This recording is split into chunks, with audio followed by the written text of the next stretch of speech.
Subscribe to Top Tour Zone and press the bell icon. Never miss another update.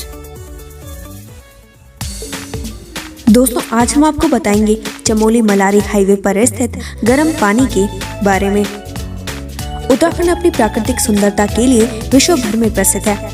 प्रकृति ने वाकई उत्तराखंड को कोई खास वरदान दिया है। राज्य में कई ऐसे मनोरम दृश्य अभी भी मौजूद हैं जो प्रकृति की अनोखी देन है और वे देवभूमि की धरोहर है। उन्हीं में से एक है जोशीमठ मलारी हाईवे पर सलधार के पास स्थित उबलते पानी का कुंड। जी हाँ, उत्तराखंड का यह मशहूर कुंड बेहद अनोखा है और प्रकृति की एक अनोखी देन भी है। अगर आप कभी जोशीमठ मलारी हाईवे के पास से गुजरे होंगे तो आपने यह कुंड जरूर देखा होगा। दूर दूर से लोग इसको देखने आते हैं। इस कुंड की खास बात यह है कि यह सर्दी हो या गर्मी, हर समय इस कुंड के अंदर पानी गर्म रहता है। बता दें कि यह कुंड जोशीमठ मलारी हाईवे पर 18 किलोमीटर की दूरी पर सलधार में स्थित है। प्रकृति से कोई अनोखा वरदान प्राप्त किए हुए इस कुंड का पानी भीषण सर्दी में भी उतना ही गर्म रहता है जितना कि गर्मियों में रहता है। अक्सर इसको देखने के लिए लोग दूर दूर से आते हैं। यहाँ आने वाले कई लोग और मजदूर पहले इसके अंदर चावल की पोटली डाल देते थे और कुछ ही देर में चावल बनकर तैयार हो जाता था। इससे यह अंदाजा लगाया जा सकता है कि इस कुंड का पानी कितना अधिक गर्म है।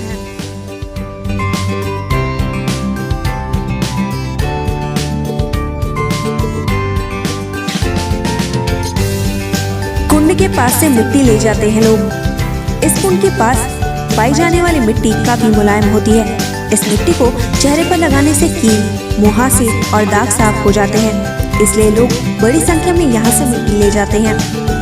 कुंड में पानी धीरे धीरे कम हो रहा है। विभाग इसके संरक्षण के लिए योजना बना रहा है। जल्द ही इस दिशा में काम किया जाएगा।